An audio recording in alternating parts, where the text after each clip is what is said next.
মাতাবাড়ি থেকে সাবরুম যে national highway, এই হাইওয়ে রাস্তা এবং ড্রেন নির্মাণের জন্য 497,89,89 টাকা মঞ্জুর করা হয়েছিল কেন্দ্রীয় সরকারের তরফ থেকে। কাজটা পেয়েছিল NHIDCL। এখন কাজটা NHIDCL এটাকে সাবলেট করে ওরিয়েন্টাল স্ট্রাকচারাল ইঞ্জিনিয়ার প্রাইভেট লিমিটেডের একটি কোম্পানির কাছে। কিন্তু দেখা যাচ্ছে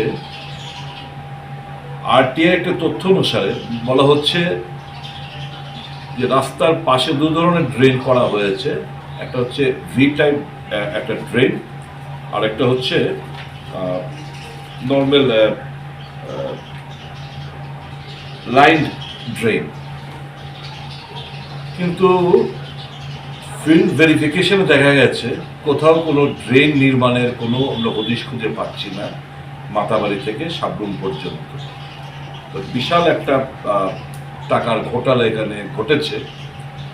এখন যেটুকু আমরা RTI এর মাধ্যমে আমরা জানতে পেরে যে ফার্দার ডিটেলসটা আমি জানার চেষ্টা করব এক্স্যাক্টলি কোন কোন স্পটে ওনারা লিখেছেন যে প্রায় আনুমানিক ওনাদের তথ্য অনুসারে 25.347 কিলোমিটার ভি টাইপ ড্রেন করা হয়েছে এবং লাইন ড্রেন 0.250 কিলোমিটার। আমি এখন স্পেসিফিক কোথায় কোথায় ড্রেন নির্মাণ করা হয়েছে তার তথ্য এবং জানার চেষ্টা করব। তো সারা রাজ্য জুড়েই মানে হরি লুটের বাতাসার মতো টাকা লুটে ফুটে নিচ্ছে, কোনো তদারকি নেই। কারণ তদারকি যা কারা করবে, আপাত মস্তক দুর্নীতি নিমজ্জিত, সমস্ত কিছু কমিশন বাণিজ্য খেলা চলছে। পয়সা ফেকো তামাশা দেখো, পয়সা ফেকো, ড্রেন নির্মাণ হোক না হোক বিল নিয়ে চলে যাও।